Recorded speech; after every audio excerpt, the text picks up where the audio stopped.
संत भगवान की जय हो। वर्णानामर्थ संघानां रसानां छन्दसामपि मंगलानां च कर्तारो वन्दे वाणी विनायको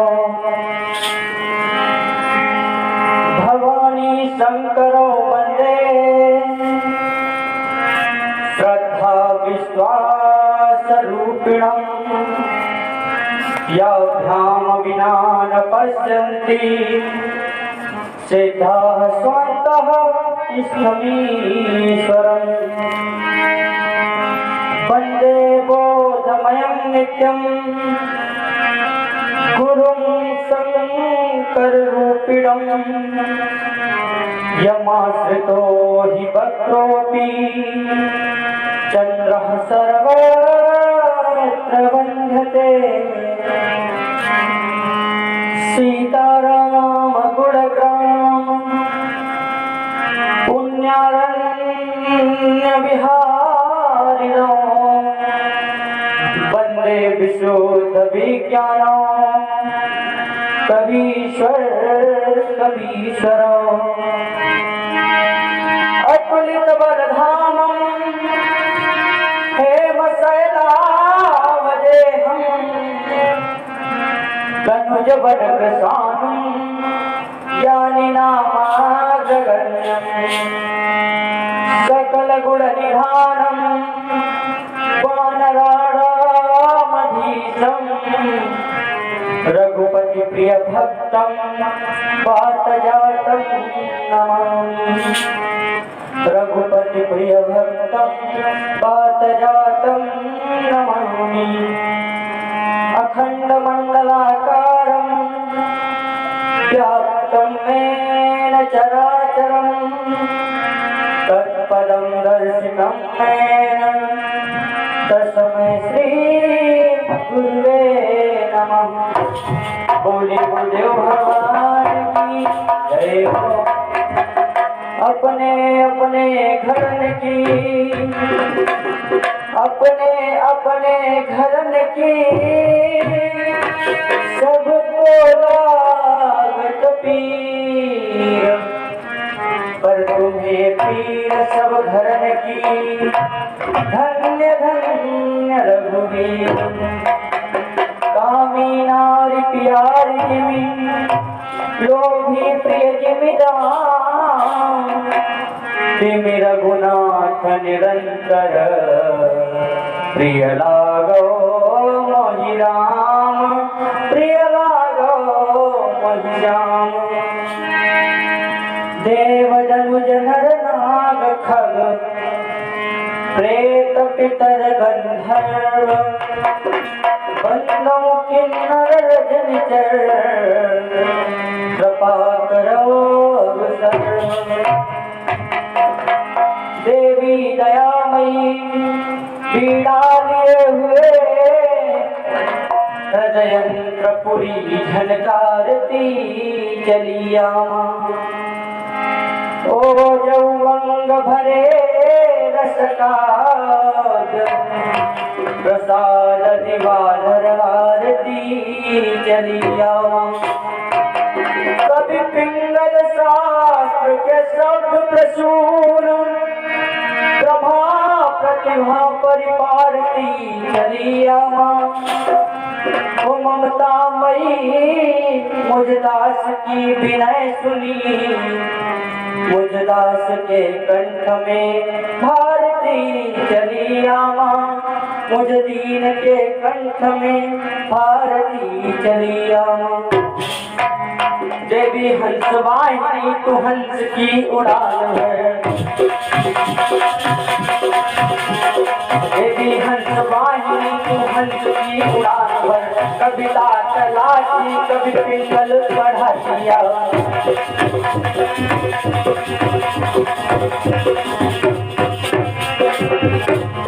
गाती अगवाती हरि चरित सुहाने राम रस धारा में उपजा गातिया गातिया गवाती हरिचरित सुहानी अंग राम रस धारा वीर के रूप जातिया।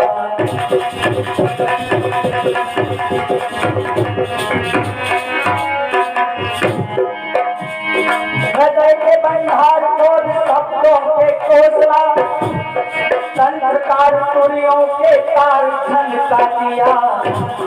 जब तक जहाँ में है जीवन मेरा जगदम में हरि गुण गाऊं वरदान बरसातिया।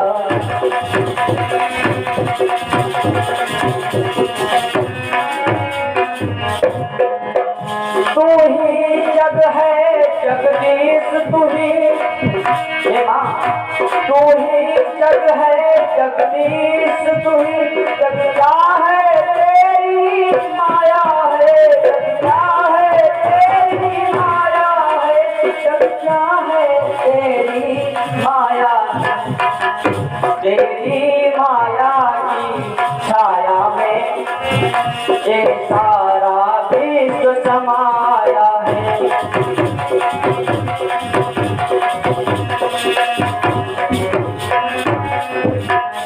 कविता कुसुमों की माला उपहार में आओ बिहाए मन मंदिर बीच सिंहासन बनो वरदायिनी आओ बिठाए तुम्हें।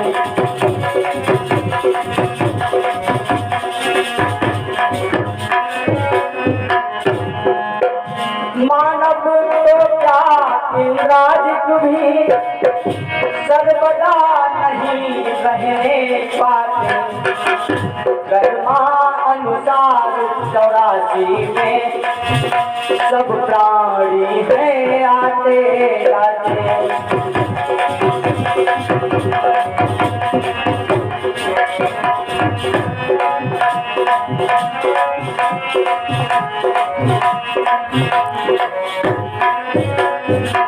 बोलिए सरस्वती मैया की जय हो। बोलिए ब्रह्मदेव महाराज की जय हो। समस्त धर्मात्मादी सज्जनों को सूचित किया जा रहा है, भगवान के प्यारे प्यारे भक्तों को सूचित किया जा रहा है, जहाँ तक हमारे ध्वनिवर्धक यंत्र की आवाज जा रही है वहां तक के समस्त भक्तों को सूचित किया जा रहा है कि आप सभी जल्दी से जल्दी अपने गृह कार्यों से निवृत्त होकर भगवान की परम रहस्यमयी गाथाओं को सुनकर अपने मानव जीवन को धन्य व कृतार्थ बनाएं। प्यारे, ऐसा समय बार बार नहीं आया करता है। अति हरि कृपा जाहि पर होई पाँव दे ये मार्ग सोई। जितना ज्यादा हो सके उतना ज्यादा इसमें बढ़ चढ़कर भाग लेना चाहिए। आप सभी भक्तों से निवेदन है, आप सभी जल्दी से जल्दी जितना जल्दी हो सके अपने कार्यों से निवृत्त होकर कथा पांडाल में पधारकर कथा पांडाल की शोभा बढ़ाएं एवं भगवान की रहस्यमयी विद्वानों द्वारा प्रवचन सुनकर अपने मानव जीवन को धन्य व कृतार्थ बनाएं। ये मानव जीवन इसीलिए बना है, भगवान ने बड़ी कृपा की है तो मानव जीवन दिया है। जिन हरि कथा सुनी नहीं गाना श्रवण रंग अहि भवन समान। मानव जीवन देकर के इतने सुंदर काम दिए हैं, भगवान ने अगर इन कानों का सदुपयोग नहीं कर पाया, कहीं गाना वगैरह चल रहा हो, कहीं कहारा नाच ढोल तमाशा हो तो देखो कितनी भीड़ जाती है। भगवान ने इन कानों को इसलिए दिया है क्योंकि भगवान का चरित्र सुने और प्राणी यही वायदा भी करता है माँ के गर्भ कि हे प्रभु एक बार निकाल दो, उसके बाद में मैं जाकर के तुम्हारी ही भक्ति करूंगा, तुम्हें नहीं भूलूंगा। हे नाथ, ये आंखें किस लिए दी हैं? बड़ा ही सुंदर गोस्वामी बाबा तुलसीदास ने इनका वर्णन किया है। नयन संत दरस नहीं देगा, नयन संत नैनन संत दरस नहीं देखा, नैनन संत दरस नहीं देखा। आगे मोर पंख कर लेखा, आगे मोर।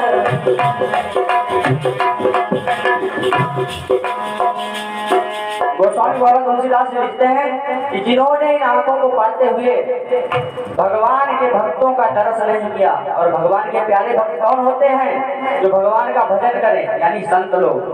संत लोगों से प्यारा भगवान के लिए कोई नहीं होता है। हालांकि इन 84 लाख योनियों में मनुष्य सबसे श्रेष्ठ है, हर एक योनि से अच्छा है। सब मम प्रिय सब मोहि मम उपजाए, पर सबसे अधिक मनुष्य मोहि भाए। सबसे अच्छे हमारे लिए ये मनुष्य ही हैं, जो अपने मन कर्म वाणी से हमारी पूजा भी कर सकते हैं, हमें बुला भी सकते हैं, और हमारा वंदन अभिनंदन भी कर सकते हैं। आइए 2 बार पावन नाम बोले, उसके बाद में अग्रिम चर्चा महाभारत से जोड़े आप सभी को। समस्त धर्म समाज, ब्रह्म समाज एवं हमारे जो बाबा लोग आए हुए हैं, उनके चरणों में नतमस्तक होते हुए एवं परम पूज्य आचार्य श्री अवधेश जी शुक्ल व्यास जी महाराज के कर कमलों द्वारा जो हमें सानिध्य प्राप्त हुआ है, जो कृपा हुई है, उन्हें कोटि सा नमन करते हुए आइए प्रभु का 2 बार पावन नाम बोले, उसके बाद में महाभारत से जोड़े आपको। बहुत ही सुंदर गाथा। मन के मंदिर में तेरी तस्वीर की पूजा करूं, तू मुझे देखे न देखे, प्रभु मैं तुझे देखा करूं। रास्ते भर रो रो के पूछा, अजी रास्ते भर रो रो के पूछा, हमसे पाँव के छालों ने बस्ती कितनी दूर बसा ली, दिल में बसने वालों ने। वो प्यासे थे एक समंदर सामने था, वो प्यासे थे एक समंदर सामने था, वो खड़े थे मगर एक डर सामने था। जला देता मैं राक्षसों की तमाम बस्ती को, जला देता मैं दुश्मनों की तमाम बस्ती, मगर मेरे कान्हा का डर सामने था, मगर मेरे कान्हा का घर सामने था। आइए प्रभु का पावन नाम। रहते हो किस गली में, बहुत ही सुंदर, सभी लोग तालियां बजाएंगे और घूमकर। अजी रहते हो किस गली में, क्या नाम है तुम्हारा? रहते हो किस गली में, क्या नाम है तुम्हारा? रहते हो किस गली में।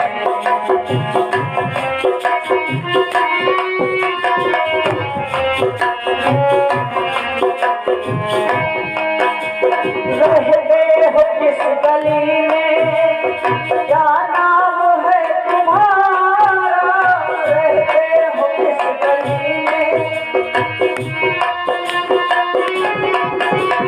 क्या नाम है तुम्हारा? बंसी बजाने वाले,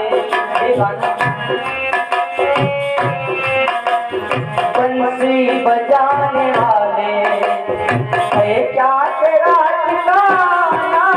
बंसी बजाने वाले।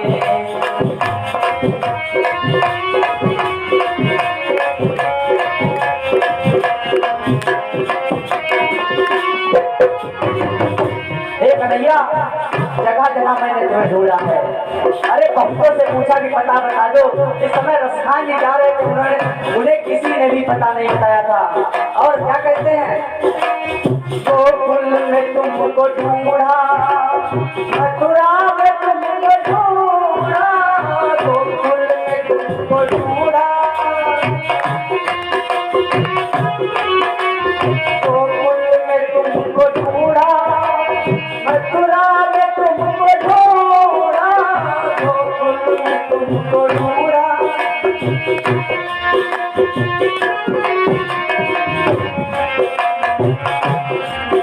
और गौएं चराने वाले, गौएं चराने वाले, है क्या तेरा ठिकाना?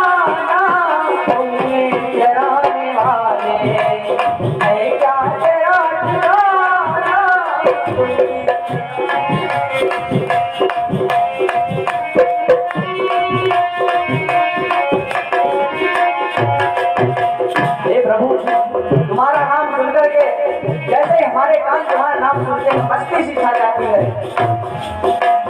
सुनते ही नाम तेरा, सुनते ही नाम तेरा, बचपन का नाम गाना, सुनते ही नाम तेरा।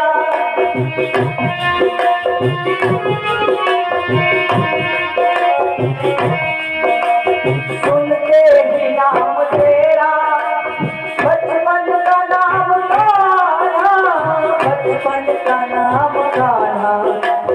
आवाज मेरे दिल की, आवाज मेरे दिल की, तुमको पड़ेगा आना। आवाज मेरे दिल की, तुमको पड़ेगा आना।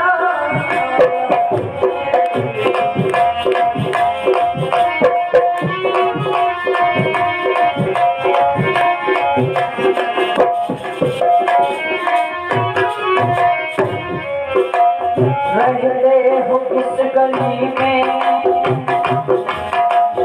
रहते हो किस गली में, क्या नाम है तुम्हारा। रहते हो किस गली में, क्या नाम है तुम्हारा, क्या नाम है तुम्हारा, तुम्हारा क्या नाम है तुम्हारा।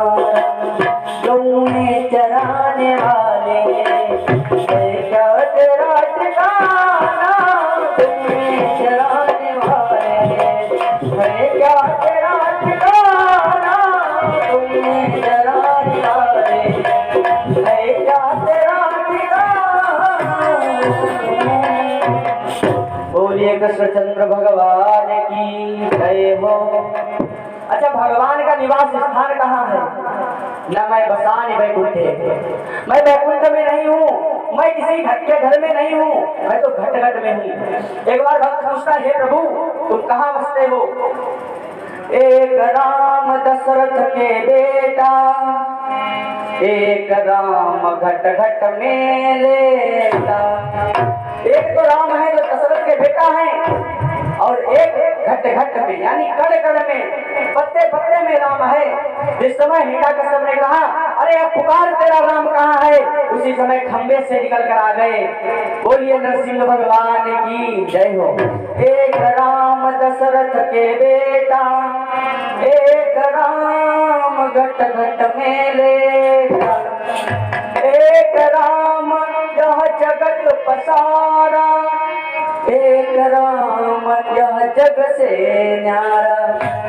एक वो राम है जिन्होंने इस सृष्टि का निर्माण किया, जिन्होंने इस संसार को बनाया, और एक राम इस जग से भी न्यारा है, वो इस दुनिया से भी न्यारा है। लेकिन प्यारे भगवान कहाँ रहते हैं? भगवान सदैव अपनी फेरी वहीं लगाते हैं जहाँ पर उनके भक्त होते हैं। करहूं सदा इनके रखवाली, करहूं सदा इनके रखवाली।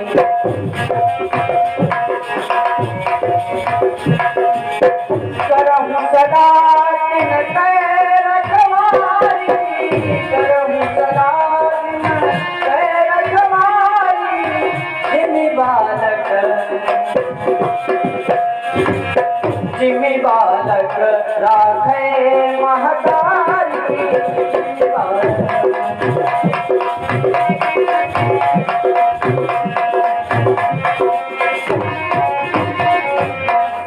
भगवान सदैव वहीं रहते हैं जहाँ उनके भक्त रहते हैं। भगवान इस समय है हस्तिनापुर में, हस्तिनापुर में। आइए महाभारत से जुड़िए, बड़ी सुंदर महाभारत की पंचमवेद की गाथा। भगवान हस्तिनापुर में है। हस्तिनापुर में है क्यों? कारण है, जिस समय पर इंद्र ने भारी जल की वर्षा की थी, गोवर्धन पहाड़ के नीचे सभी लोग छिपे थे, उसी समय इंद्र ने क्षमा मांगी थी। अरे क्षमा मांग ली इंद्र ने, मांगा ये वरदान, नारायण रखना सदा मम प्रिय अर्जुन कहना। सदैव हमारे अर्जुन का ध्यान रखना हे प्रभु। और महाभारत के युद्ध में वही भगवान कृष्ण अर्जुन क्या पूरे पांचों पांडवों की रक्षा करते हैं और वैसे तो भगवान सत्य की तरफ रहते हैं। आजकल महाभारत की जरूरत हमारे युवा वर्ग को है। महाभारत बड़ी ही पुनीत है, पंचम वेद की उपाधि महाभारत को दी गई है। अरे जो फल कोटि न विप्र जमाए और सो फल भारत सुनहि सुनाए।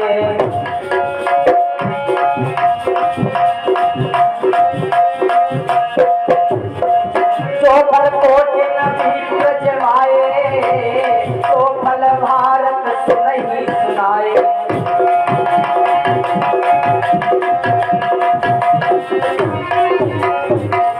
जितना फल करोड़ों ब्राह्मणों को भोजन करवाने में होता है उतना ही फल महाभारत को सुनने और सुनाने में प्रदान होता है, प्राप्त होता है।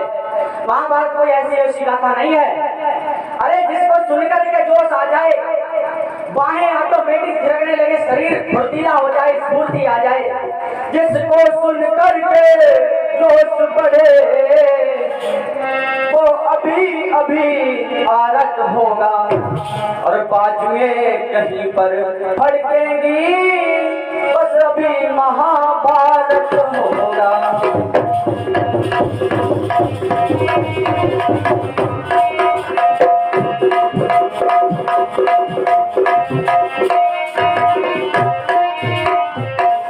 जिसको सुनकर के स्फूर्ति आ जाए, जिसको सुनाने वाला भी फुर्ती में आ जाए और सुनने वाले भी एकाग्र मन हो जाए।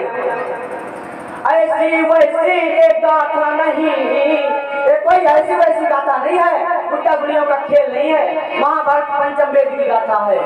ऐसी वैसी एक गाथा नहीं, अरे गाथा क्षत्रिय सरदारों की, गुड्डा गुड़ियों का खेल नहीं, गाथा है एक तलवारों की।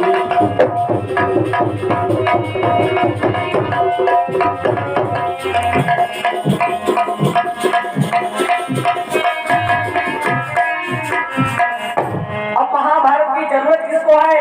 ये कोई ऐसा वैसा खेल नहीं है जिसको सुनकर के क्रोध आ जाए, जोश आ जाए, गर्मी आ जाए शरीर में एक खून पिघलने लगे, खून में गर्मी आ जाए। ये महाभारत है और महाभारत की जरूरत आजकल के युवा वर्ग को है।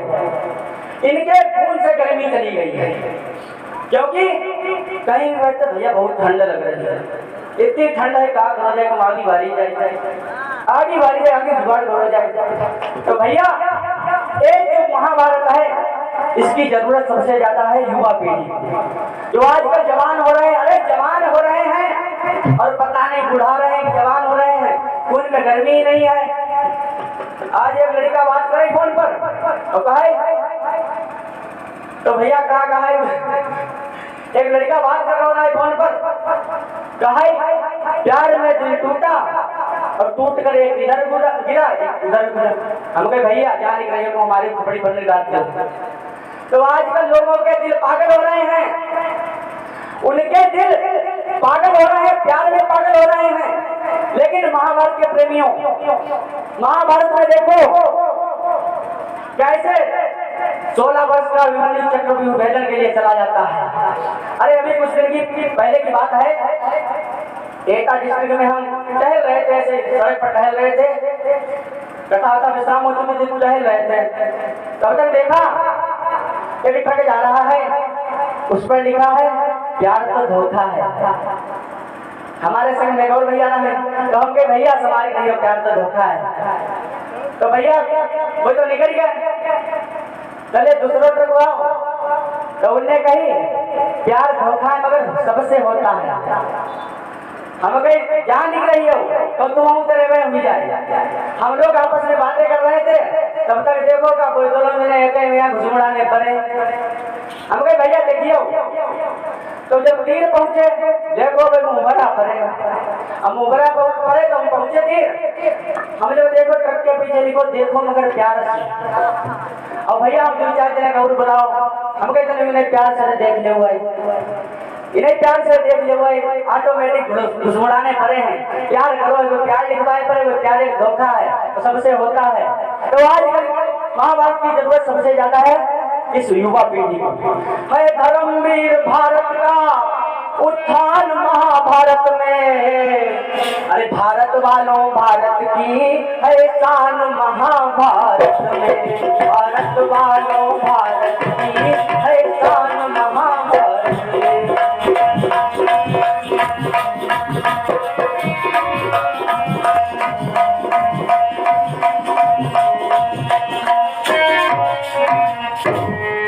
धर्म अधर्म का युद्ध है, यहाँ अधर्म पर धर्म की विजय हुई है। ए धर्म अधर्म का रण है, ए धर्म अधर्म का रण है, ए कौरव पांडव का रण है।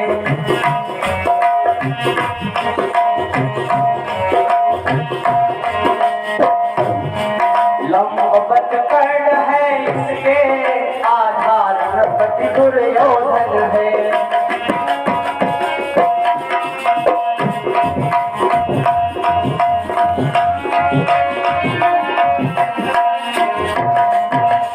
अगर दुर्योधन न होता तो महाभारत नहीं होती, क्योंकि उसकी महत्वाकांक्षा इतनी बढ़ गई थी, उसे राज्य जरूर चाहिए था।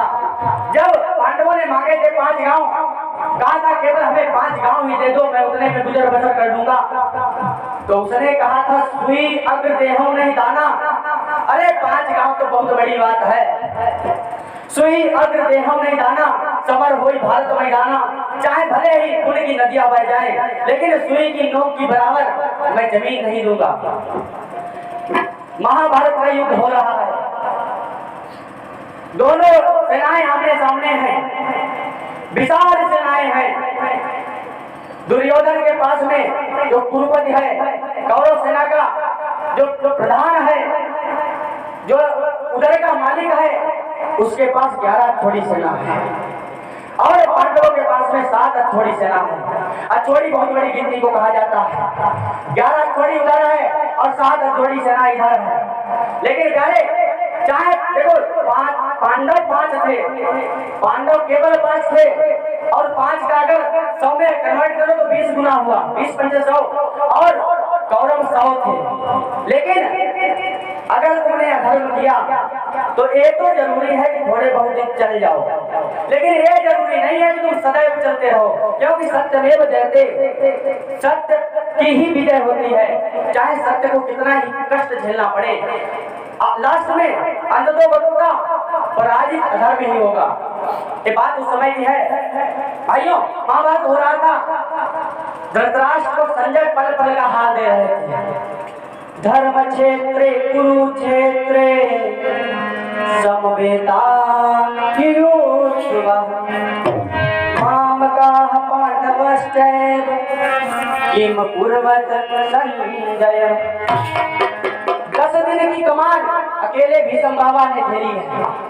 भीष्म बाबा ने कह दिया था, भीष्म बाबा ने कह दिया था पहले ही कि मैं 10 दिनों तक युद्ध लड़ूंगा और प्रतिदिन 10,000 महारथियों का वध करूंगा। 10 दिन में 10,000 महारथियों का वध पर डे तो 1 लाख महारथी, और 1 महारथी खुद ही एक सेना के बराबर होता है। वहां तो बहुत बड़ी सेना खड़ी है, आमने सामने सेनाएं खड़ी हैं, और वो ब्रह्मचारी उसमें बहुत ताकत थी। 10 दिनों तक लड़ाई ली।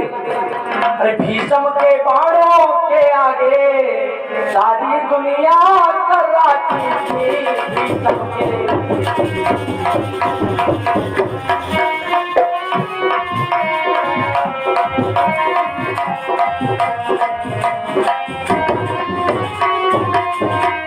भीष्म के बाणों के आगे सारी दुनिया थर्राती, और जिस ओर निकलता था वीरा पृथ्वी लाशों से पट जाती थी।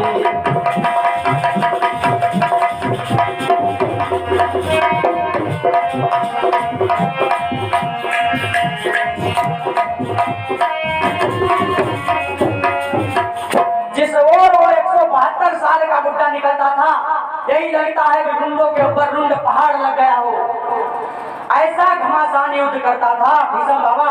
अरे वो ब्रह्मचारी द्वापर का ब्रह्मचारी है, नैष्ठिक ब्रह्मचारी है। यारे नैष्ठिक ब्रह्मचारी किसे कहते हैं? जिसने सपने में भी पर नारी को देखा ना हो, जिसने सपने में भी पराई नारी को स्पर्श न किया हो, देखा ना हो, उसे नैष्ठिक ब्रह्मचारी कहते हैं।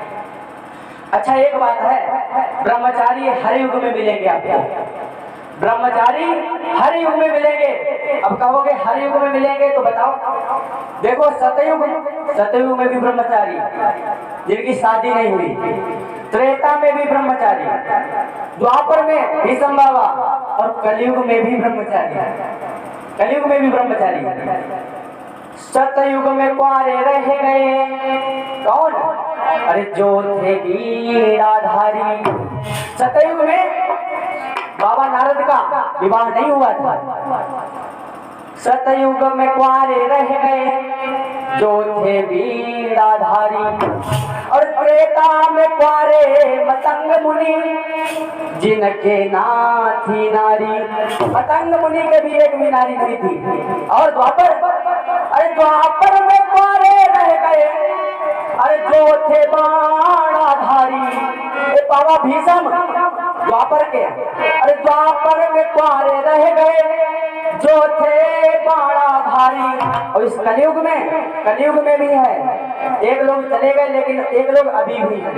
अरे कलयुग में कुंवारी मायावती, दिल्ली में अटल बिहारी।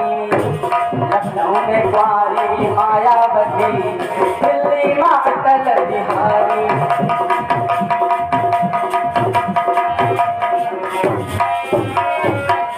एक कुंवारा जरूर मिलेगा, ब्रह्मचारी जरूर मिलेंगे हर एक युग में। ब्रह्मचारी का पावर बहुत होता है। ब्रह्मचारी चाहे तो उदज में लगा दे आग, ब्रह्मचारी चाहे तो उदज में लगा दे आग, ब्रह्मचारी चाहे तो गगन को उतार दे।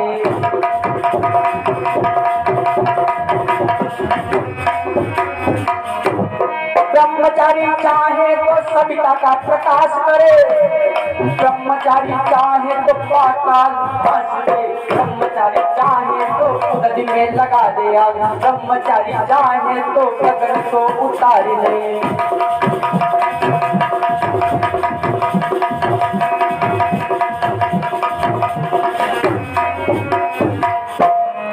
ब्रह्मचारी भीष्म बाबा 10 दिनों तक युद्ध करते रहे, प्रतिदिन 10,000 महारथी मारते रहे। और जिस समय भीष्म बाबा ने सरसैया ले ली है, अरे भीष्म जी जूझे मैदाना, और तब दुर्योधन आप बखाना।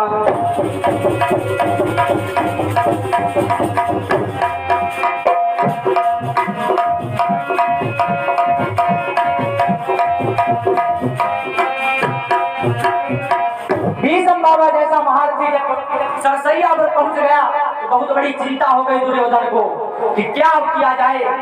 अरे अब क्या किया जाए, रोते बिलखते घूम रहे हैं दुर्योधन, मुंह लटकाए हुए घूम रहा है, क्योंकि जिसका महाभारत का सबसे बड़ा पात्र है भीष्म बाबा महाभारत का सबसे बड़ा पात्र है।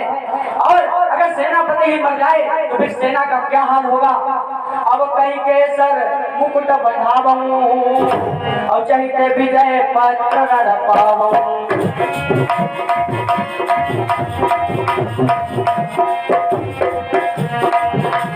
सकुनी शल्य दुशासन भागो, सभी ने समर्थन कर दिया।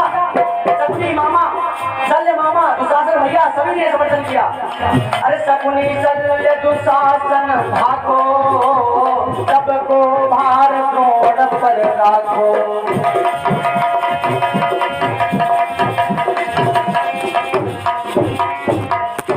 भीष्म ने सैया लई, अरे बड़े हर्ष के साथ, और कुरुपति मुकुट बधायो गुरु द्रोण के माथ।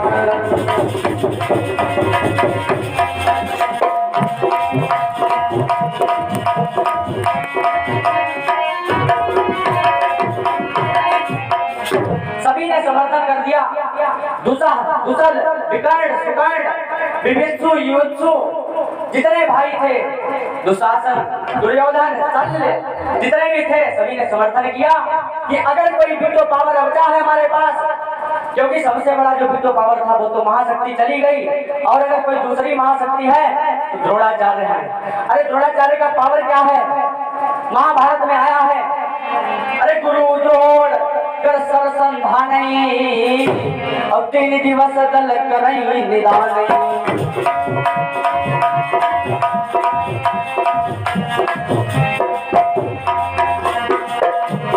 गुरु द्रोण कर सर संधानई 3 दिवस दल करई निदानई।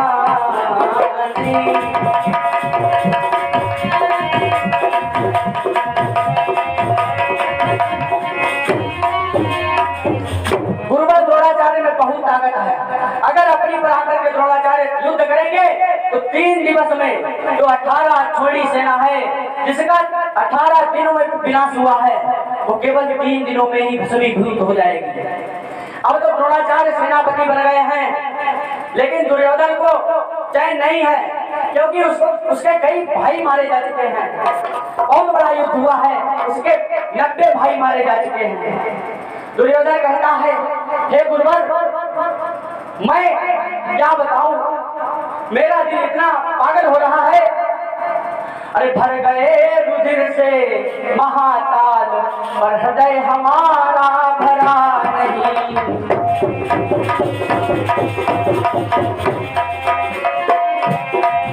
भर गए रुधिर से महाताल, पर हृदय हमारा भरा नहीं। मर गए हमारे रात मगर है पांडव कोई भरा नहीं।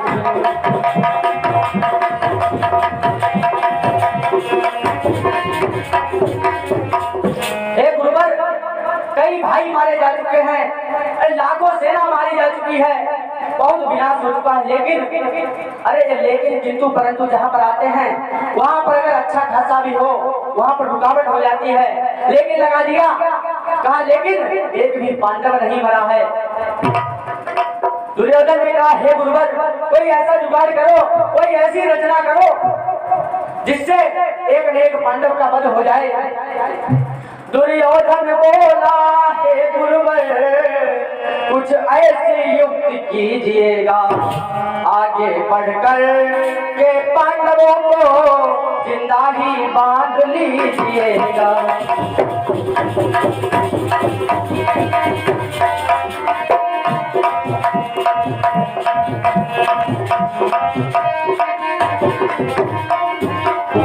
हमारी मनोकामना है कि आप एक न एक पांडव को जरूर बांधें, जिससे कि मैं प्रतिशोध अपना निकाल सकूं।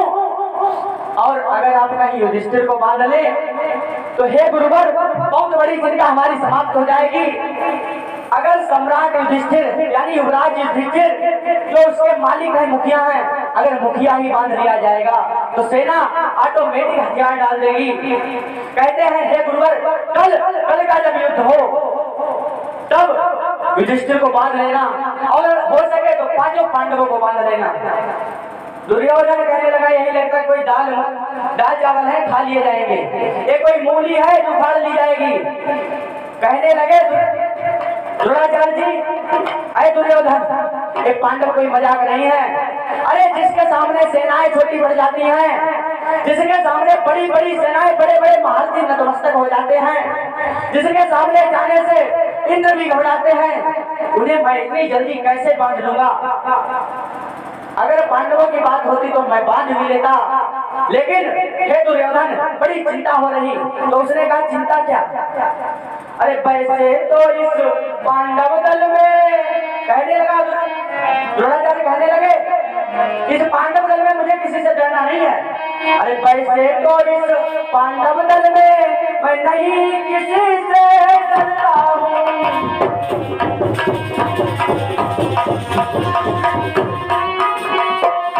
वैसे तो इस पांडव दल में मैं नहीं किसी से डरता हूँ, मैं नहीं किसी से डरता हूँ, मैं नहीं किसी से डरता हूँ, लेकिन पर याद रहे दुर्योधन भगवान कृष्ण से डरता हूँ।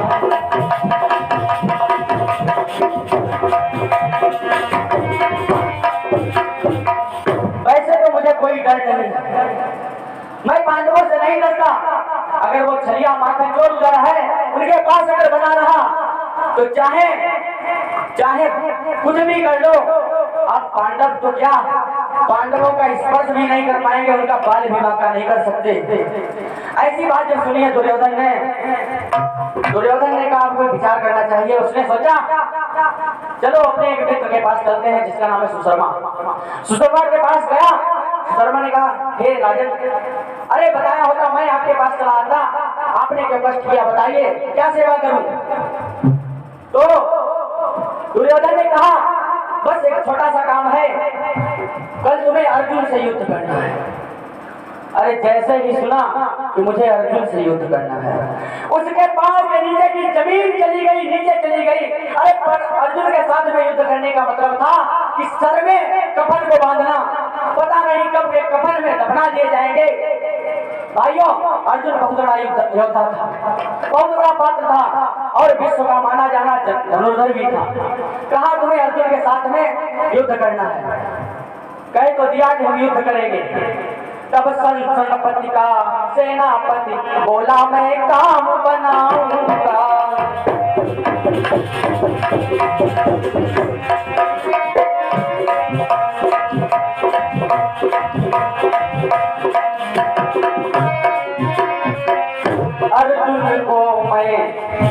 अर्जुन को मैं पांडवों से निज ओर खींच ले जाऊंगा।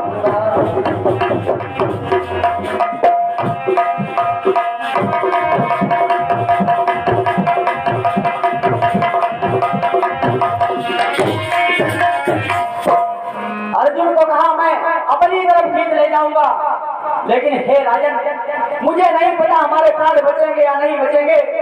मैं अपने प्राणों को हथेली पर रख करके अर्जुन को ललकारूंगा।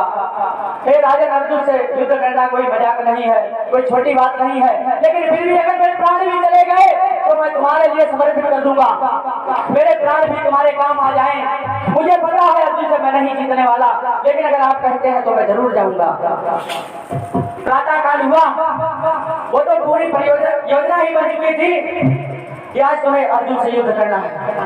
अरे चलो सुशर्मा पहुंचो तहवा, पांडव दलमा अर्जुन जहां।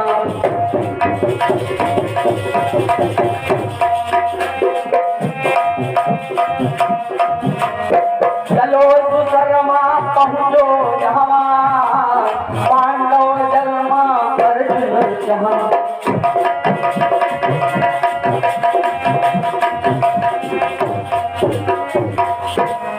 सुशर्मा जाकर के अर्जुन को ललकारने लगा, ऐ कुंती पुत्र, मैं चाहता हूं कि तुम मुझसे युद्ध करो।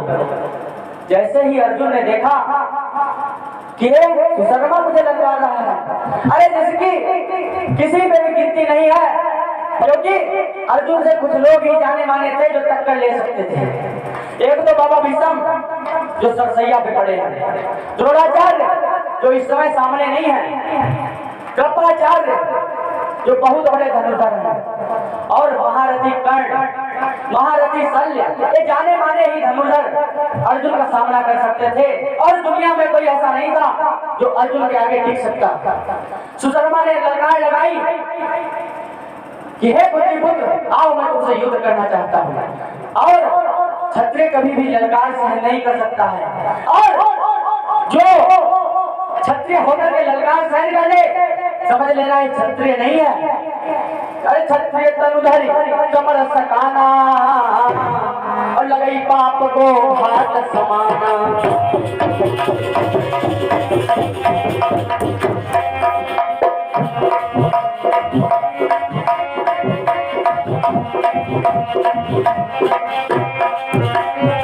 क्षत्रिय का तन उठा करके, शरीर उठा करके जो सूरमा होगा वो ललकार नहीं सहन करेगा और अर्जुन एक महावीर है। हालांकि कन्हैया को पता है कि आज होने वाला है, कन्हैया को खूब पता है, लेकिन फिर भी अर्जुन से कहते हैं कि जैसा तुम्हें उचित लगे। कहता है हे माधव मैं नहीं रुकूंगा, इसने मुझे ललकारा है। और सुशर्मा ललकार के चल दिया, अर्जुन भी पीछे पीछे। जहां पांडवों की सेना थी वहां से सुशर्मा 10 योजन लगभग 40 कोस, 10 योजन, एक योजन 4 कोस के बराबर होता है और एक कोस 3 किलोमीटर, लगभग 120 किलोमीटर निकाल ले गया, बहुत दूर निकाल ले गया। क्योंकि अगर पता चल जाता अर्जुन को कि हमारा बेटा अभिमन्यु मारा जा रहा है रणस्थल में, तो महारथी अर्जुन तनिक भी देर नहीं करता। क्यों देर नहीं करता? आप सोच रहे हो कि 120 किलोमीटर देर नहीं करता। हाँ, बात सही है, क्योंकि भगवान कन्हैया जिसका रथ हाँकने वाले हो, फिर से किसी भी चीज की चिंता क्या है। और भगवान कन्हैया नंबर 1 पर हैं, सारथी का पद निभाने में नंबर 1 पर है भगवान कन्हैया, और पहरेदारी भी बहुत अच्छी निभा रहे हैं पांडवों की। 10 योजन दूर ले गया सुशर्मा, अर्जुन को 10 योजन दूर ले गया और वहां जाकर युद्ध करने लगा। वहां उनका घमासान युद्ध हो रहा है। इधर दुर्योधन ने कहा, विचार किया द्रोणाचार्य ने क्या किया जाए। द्रोणाचार्य ने कहा हे दुर्योधन एक पत्र लाओ लिखे। तो तुरंत ही पत्र के लिए वो कलम दवात मंगवाया गया और एक पत्र लिखा गया, श्रीमान जी आज मैंने चक्रव्यूह रचना की है, इसलिए आप में से कोई भी आकर महारथी चक्रव्यूह रचना जो मैंने की है इसे आकर के तोड़े, या तो पराजय स्वीकार कर ले। क्या क्या लिखा पत्र में? अरे उठ करके करो व्यूह भेदन या अभी पराजय ग्रहण करो।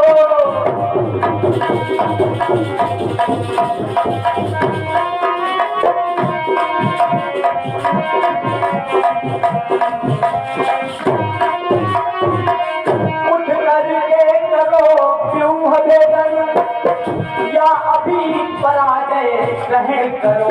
और लिख दो कौरव सब जीत गए, स्वयं की पराजय ग्रहण करो।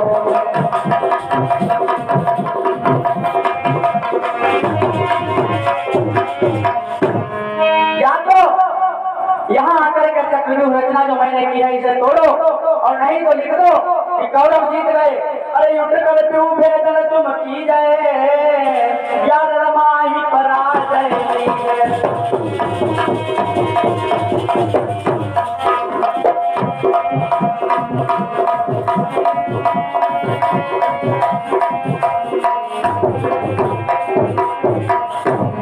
या तो जो चक्रव्यूह की रचना मैंने की है इसे आकर के खंडन करो, और या तो पराजय। और भाइयों पराजय हार का मुंह बड़ा ही बेकार होता है, और न मानना तो कभी भी जब हार मिल जाए तो देख लेना कितनी कड़वी है। लेकिन प्यारे एक बात सही है, जिसने सफलता को नहीं पाया वो सफलता को कभी नहीं पा सकता। जो कभी हारा नहीं वो कभी जीत नहीं सकता। जिसने पानी में गोते नहीं खाए वो तैरना नहीं सीख सकता। ये बात सही है, लेकिन यहाँ तो बहुत बड़ी बात है, या तो पराजय स्वीकार कर लो, और या तो यहाँ आकर के चक्रव्यूह का भेदन करो। जैसे ही पत्र को भिजवाया है द्रोणाचार्य ने, कमेटी लगी हुई है, सभा लगी हुई है युधिष्ठिर की, वहां जाकर के जैसे ही मंत्री ले जाता है पत्र और धर्मराज के हाथों में देता है, तो धर्मराज पढ़ते हैं पत्र पर जैसे ही पढ़ा धर्मराज की आंखों में आंसू आ गए। धर्मराज की आंखों में आंसू क्यों आ गए? क्योंकि उसमें ऐसी बात लिखी थी कि चक्रव्यूह भेदन करो, या तो स्वीकार करो पराजय को। और चक्रव्यूह भेदन जानते नहीं है धर्मराज। पढ़ा जिस समय धर्म ने चक्रव्यूह का नाम, बोले अर्जुन के बिना कौन करेगा। बोले कि अर्जुन के अलावा हमारे घर तो कोई है भी नहीं, कौन करेगा अर्जुन का भेदन। सहदेव को बुलाया, भैया सहदेव देखो आज क्या होगा। सहदेव ने जैसे ही अपने पत्रा में देखा, व्यूह भेदन कौन कौन करना जानता है। व्यूह भेदन कोई ऐसा सवाल होता है जो हर एक विद्यार्थी सीख भी नहीं पाता, चाहे मास्टर खपड़ी अपनी पूरी धुन दे, लेकिन कोई कोई गब्बर विद्यार्थी भी होते हैं और कोई कोई चाहे जितने भी विद्यार्थी समझदार हो लेकिन नहीं सीख पाते। और ये चक्रव्यूह की रचना कोई नहीं जानता है। सब योधन में एक है धर्मराज सोबैन, चक्रव्यूह नहीं रण सुनो नाही देखो नैन। चक्रव्यूह कभी भी किसी ने सुना नहीं है। ये कौन सी लड़ाई होती है, ये कौन सा रण है, ये कौन सी लड़ाई है। बड़े बड़े महायोद्धा बैठे हैं वहां पर, लेकिन किसी को नहीं पता है कौन सी लड़ाई है। धर्मराज कहते हैं केवल हमारे भैया अर्जुन ही जानते हैं, क्योंकि इसको किसी ने सुना तक नहीं है। अरे जिस समय विराट आज का भी साहस पौरुष लाचार हुआ,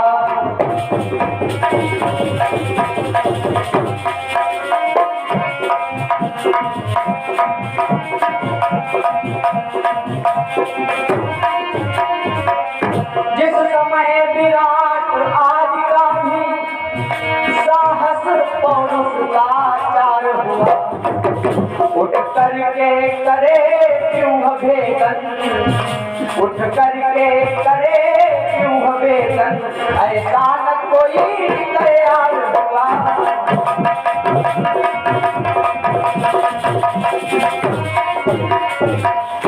कोई भी उठा नहीं है।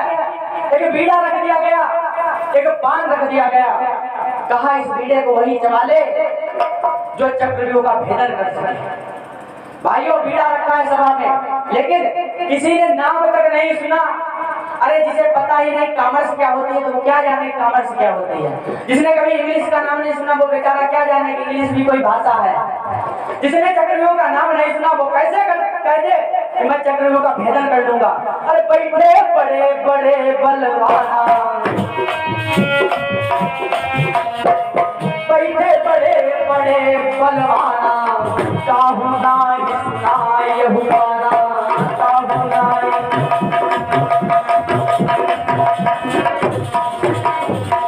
किसी ने इसका नाम तक नहीं सुना। बड़े बड़े बलवान बैठे हैं, द्रुपद, विराट, तमाम योद्धा बैठे हैं, धृष्टद्युम्न, पांचों पांडव बैठे हैं और पांचों बेटे बैठे हैं उनके, लेकिन वो बीड़ा को मिलाता जा रहा है। सहदेव पर पूछा, भैया बताओ कौन कौन करना जानता है? क्या ऐसा कोई हमारी सभा में भी है या हमारे पूरे युद्ध स्थल में है कोई, हमारी सेना में कोई है? तो सहदेव जी पत्र लिखते हैं, कहते हैं अरे जानती द्रोण की अर्जुन भाई,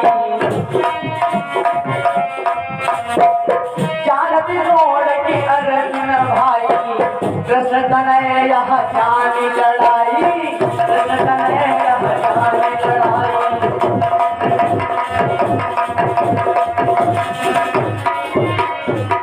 कोई नहीं जानता है इस लड़ाई को, केवल दुनिया में 3 लोग ही जानते हैं। या तो गुरुवर द्रोणाचार्य जानते हैं, या तो हमारा भैया अर्जुन जानता है, और तीसरा कृष्ण तनय प्रद्युम्न कुमार, भगवान कन्हैया के पुत्र प्रद्युम्न कुमार जी जो इस कला को जानते हैं, और कोई नहीं जानता है। बड़ी ही शर्म की बात है, सात छोटी सेना है और पांडव जो दुनिया को हराने वाले, लेकिन अर्जुन के अलावा उसे कोई नहीं जानता है। दुनिया भर में 3 आदमी जानते हैं, वो भी गिने चुने। द्रोणाचार्य उधर हैं, भैया जी इस समय सुदामा के साथ में युद्ध करने गए हैं, और प्रद्युम्न कुमार उनका तो कोई सहारा ही नहीं। हे विधना मैं क्या करूं? धर्मराज कहने लगे, हे विधाता एक ऐसी घड़ी मुझ पर डाल दी है जिस समय मेरा भैया अर्जुन नहीं है, उस समय तुमने ऐसा वक्त डाला। वक्त प्यारे बड़ा बलवान होता है, पता नहीं कब ये राजा से रंग और रंग से राजा बना दे, कब भिखारी से राजा और भिखारी से राजा और राजा से भिखारी बना दे, पता नहीं चलता। पुरुष बलि नहीं होता है, समय हो तो बलवान, बिलन लूटी गोपिका वही अर्जुन वही मान। वही अर्जुन है, उसी अर्जुन की बात चल रही है। लेकिन समय में जो ताकत है, समय बड़े बड़ों को झुका देता है। समय की मार इस पर पड़ती है वही जानता है। धर्मराज जी कहते हैं कि आज मुझ पर भी समय पड़ा है। हे विधना मैं क्या करूं, बदल गया सब ढंग, आज तो सब ढंग ही बदल गया, रंग यहाँ पर हो रहा, हे भगवन बजरंग। अपने मस्तक को पकड़ कर ऐसे आंसू बहाने लगे। अरे अभी तक तो सब कुछ अच्छा चल रहा था, लेकिन हे द्रोणाचार्य, हे गुरुवर, तुमने क्या किया? कोस रहे हैं अपने को कि क्यों अर्जुन आज चला गया। अगर अर्जुन आज यहाँ होता तो ये देखने को नहीं मिलता, ये दिन हमें नहीं देखना पड़ता। अर्जुन भी, जितने भी छोटे भाई हैं नकुल सहदेव, कभी भी धर्मराज की आंखों में आंसू नहीं देख सकते हैं।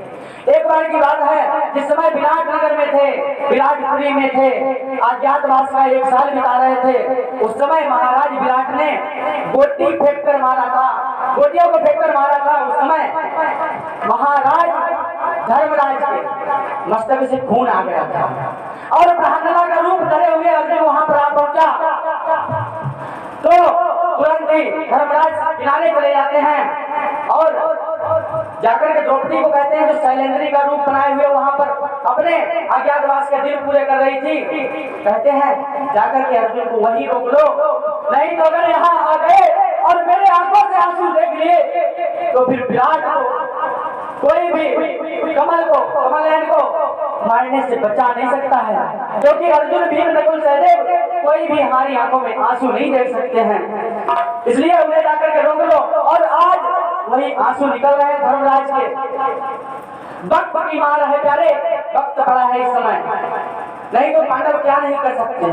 एक से एक सब बलि वीर, कोई व्यूह भेद ना कर पाया।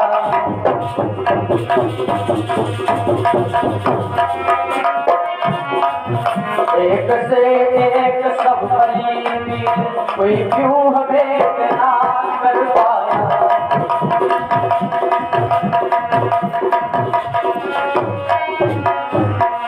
उस समय अभिमन्यु सुभद्रा सुत है, सभा बीच में आ पहुंचा।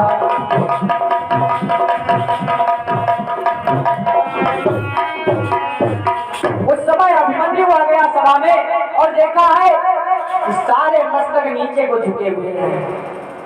जैसे ही सभा में आया, आइए यहाँ पर अगर कोई भी बड़ा आदमी आए और आप लोग ऐसे बैठे हो तो कैसे लगेगा? कैसा लगेगा? व्यास मंच पर जो बैठा हो ऐसे बैठा हो कैसा लगेगा? अरे जहाँ मालिक ही बिल्कुल उदास बैठा है, मुखिया ही उदास बैठा है, तो फिर प्रजा क्या करेगी? धर्मराज जी बिल्कुल उदास बैठे हैं। प्यारे, जैसे ही अभिमन्यु आया है सभा में तो देखता है सभी लोग नीचे को मस्तक किए हुए बैठे हैं। सीधे जाकर के आगे पहुंचा, बोला, हे दाऊ, क्या बात है? क्या बात है? आज आप सभी के चेहरों पर मुस्कान क्यों चली गई? एक कुम्हलाहट कैसी है? इस कुम्हलाहट का कारण क्या है? ये उदासी क्यों है? तो धर्मराज ने पत्र दे दिया, कहा देखो बेटा, एक पत्र आया है, एक पत्र आया हुआ है, कौरव सेना से एक पत्र आया हुआ है, जिसे देख करके उदासी आ गई है मन में, मन उदास हो गया है। का कारण क्या है? का पढ़ लो। जैसे ही पढ़ा अभिमन्यु ने चक्रव्यूह, अरे जाना माना सा नाम है, अभिमन्यु ने अपनी मेमोरी को टटोला, अपनी स्मृति को टटोला, कहा हाँ या तो याद है। भाइयों, कभी कभी ऐसा होता है, कोई भी बात हमें याद करनी पड़ती तो कहते हैं रुको थोड़ा याद कर लें। हाँ, याद आ जाएगी, मुझे पता याद आ जाएगी, क्योंकि हमें याद थी तभी याद आ जाएगी। अगर कोई बात हमें याद नहीं तो याद नहीं आ सकती। जो चीज हमें कभी ना मालूम हो, तो विद्या हमें कभी ना पढ़ाई गई हो, उस विद्या को हम दोबारा नहीं, मतलब दोबारा किसी को बता नहीं सकते, हम यह विद्या पढ़ चुके हैं। और तो अभिमन्यु ने कहा, अरे अर्जुन यदि नहीं उपस्थित तो अर्जुन का रक्त उपस्थित है।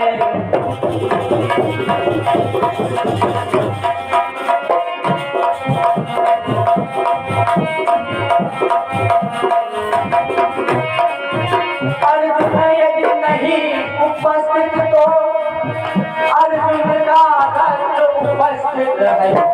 आज सेनापति बनूं, ए लाल तेरा इस लायक है।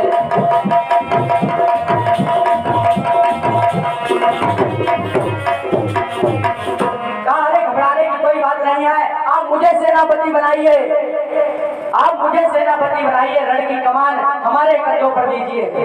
कहा नहीं बेटा, अरे बात सुनो मेरी, अर्जुन जब यहाँ नहीं बेटा तो चक्रव्यूह रचना की है।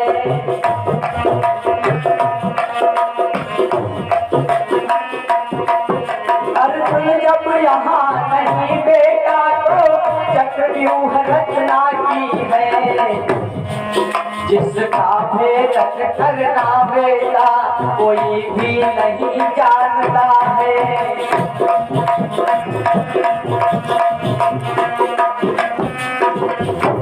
जिसका भेदन करना कोई नहीं जानता है। अरे तुमने भेदन कैसे सीखा? तुम्हें मैं सेनापति किस बात के लिए बना दूं?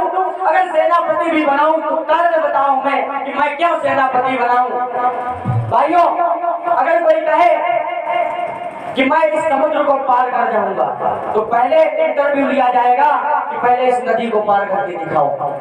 जब आप कहीं बड़ी नौकरी करने जाते हैं तो पहले आपसे एक छोटा सा इंटरव्यू होता है, क्या आप इस नौकरी में सफल होंगे या नहीं। इसलिए मुझे अभिमन्यु बताओ, तुमने कहाँ पर विद्या सीखी? अरे तुम्हें किसने सिखाई? हम पांचों पांडव साथ साथ पढ़ते थे और हम लोग नहीं सीख पाई। वीर जिनमें इतना बल है चाहे तो संसार को झुका दे, लेकिन उन्होंने भी अविद्या नहीं जान पाई। अरे भीम आदि कोई तोड़ न पायो, वेदन कहीं तुम्हें सिखायो।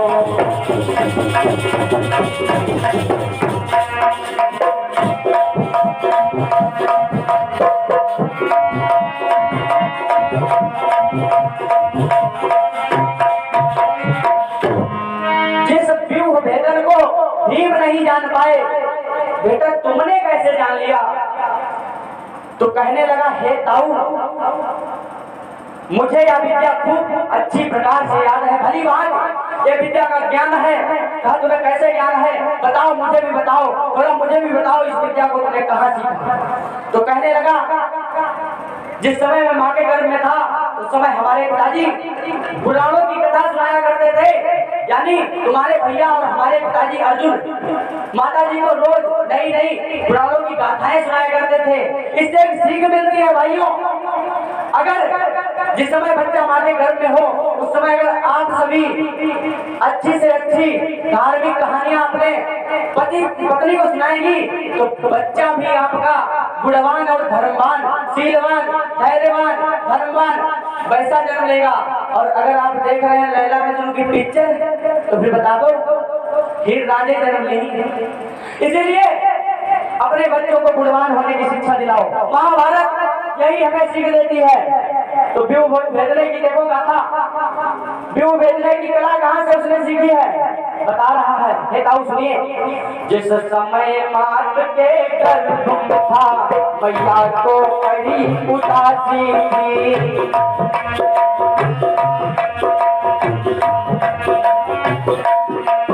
जिस समय मात के गर्भ में था, एक की बात है, भैया हमारी बड़ी उदास थी, मैया को बड़ी उदासी थी। तब उसी समय पर पिताजी ने वेदन की कथा सुनाई थी।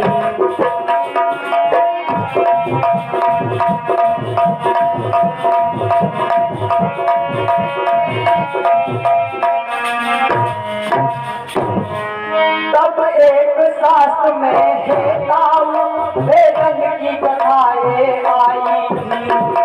जब बहुत से पुराण सुनाया करते थे और मैं सुना करता था, क्योंकि मेरी माता की रुचि बहुत ज्यादा थी धार्मिक ग्रंथों को सुनने के लिए, और हमारे पिताश्री अर्जुन प्रतिदिन सुनाया करते थे।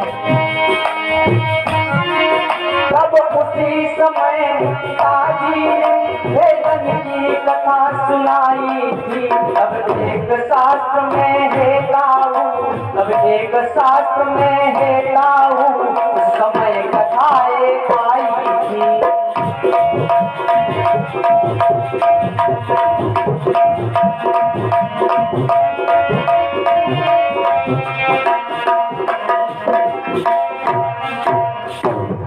कृष्ण कन्हैया लाल की जय हो।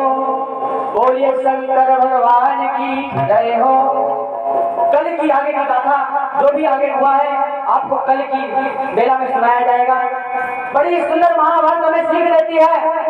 महाभारत से हमें सीखना चाहिए, महाभारत को जरूर सुनना चाहिए, समझना चाहिए, क्योंकि महाभारत एक ऐसा ग्रंथ है जिससे हमें जीवन में जीने की भी राह प्रदान होती है, क्षत्रियता हमारे खून में बढ़ती है।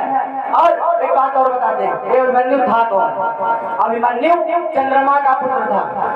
अभिमन्यु चंद्रमा का पुत्र था जिसका नाम था बर्चा। बर्चा नाम था इसका। महाभारत में हर एक देवता ने भाग लिया था। किसी ने खुद अपना भाग लिया था और किसी के पुत्रों ने भाग लिया था। तो ऐसा हुआ कि जब सभी देवताओं ने भाग लिया, चंद्रमा ने मना कर दिया कि मैं वहां नहीं जाऊंगा, मैं वहां नहीं जाना चाहता। इंद्र गया उसके पास में, उसने मना कर दिया। इंद्र ब्रह्मा जी के पास गए, ब्रह्मा जी ने कहा हे चंद्रमा, यह बात गलत है, सभी देवता प्रतिभाग कर रहे हैं, सभी देवता योगदान कर रहे हैं, तुम भी कुछ न कुछ योगदान करो। तो चंद्रमा ने कहा मैं अपने पुत्र बर्चा को भेज दूंगा, लेकिन एक शर्त है हमारी। शर्त क्या है? वो शर्त एक है हमारी, ये शर्त है कि मेरा पुत्र 16 वर्ष के लिए ही जाएगा, 16 वर्ष के लिए जाएगा। और वही बर्चा नामक पुत्र चंद्रमा का अभिमन्यु बनकर आया था। बोलिए कृष्ण कन्हैया लाल की जय हो। बोलिए चंद्र भगवान की जय हो। सादर समर्पित मंच है व्यास जी के कर कमलों में। बोलिए व्यास भगवान की जय हो।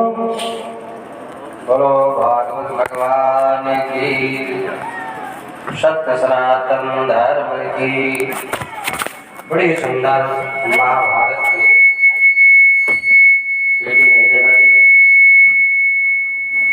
महाभारत के माध्यम से बड़ी सुंदर कथा आप लोग श्रवण कर रहे थे।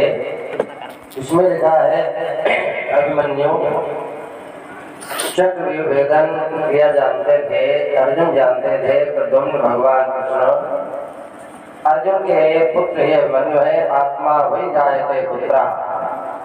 देखो, जिसमें जैसा भी स्वभाव होता है, संतान के प्रति वही स्वभाव भाव, और यहाँ तक उनके रक्त में भी पिताजी का पुत्र में भाव बनता है। अभिमन्यु बड़ा ही योग्य वीर बालक, लेकिन अग्रिम कथा आप लोग कल के जवाब में श्रवण करेंगे। अब आपके समक्ष हमारे परमादरणीय श्रद्धेय श्री राममूर्ति जी मंचासीन है। बड़ी सुंदर इनका भी विचार यही है कि महाभारत के माध्यम से ही अग्रिम कथा होनी चाहिए। सहयोग प्रदान करें और जहाँ तक ध्वनिवर्धक इंद्र की आवाज पहुँच रही हो तो सब लोग पंडाल में आने का सब प्रयास करें। हमारे तिवारी जी मंचासीन है, हम श्री तिवारी जी से निवेदन करेंगे, आप प्रारंभ करें। श्री तिवारी।